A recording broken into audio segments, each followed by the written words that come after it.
dosa saya.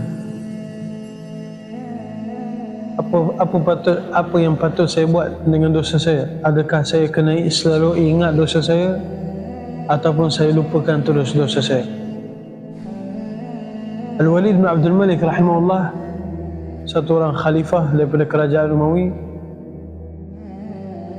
dia hantar surat kepada Umar ibn Abdul Aziz rahimahullah. Pada zaman tu Umar ibn Abdul Aziz rahimahullah dia jadi gubernur di Madinah. Al-Walid bin Abdul Malik diperintahkan Umar ibn Abdul Aziz untuk cemeti Khubayb ibn Abdullah bin Zubair.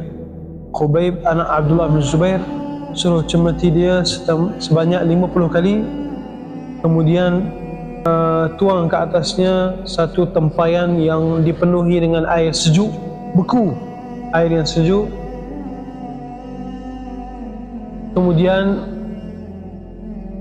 biarkan dia berdiri di hadapan pintu Masjid An-Nabawi pada musim sejuk.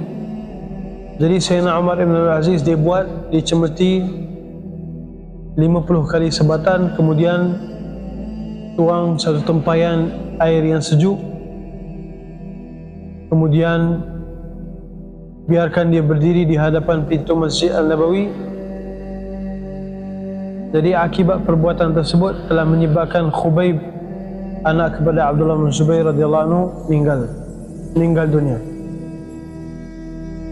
Mula daripada hari itu Umar bin Abdul Aziz rahimahullah, apa-apa saja amalan yang dia buat, dia mesti akan beritahu macam mana urusan saya dengan Khubayb nanti, macam mana urusan saya dengan Khubayb.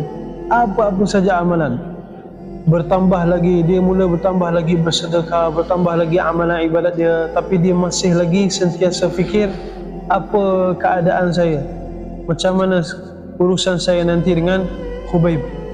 Setiap kali orang cerita pasal, orang puji dia, dia akan beritahu, jika saya terlepas daripada Khubayb, maka saya selamat. Ini dipanggil az-zambus sa'iq.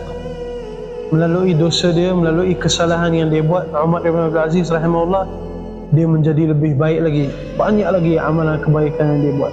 Apa-apa saja amalan yang dia buat, dia mesti akan rasa bersalah dan teringat balik dosa tersebut. Jadi kalau dosa-dosa kita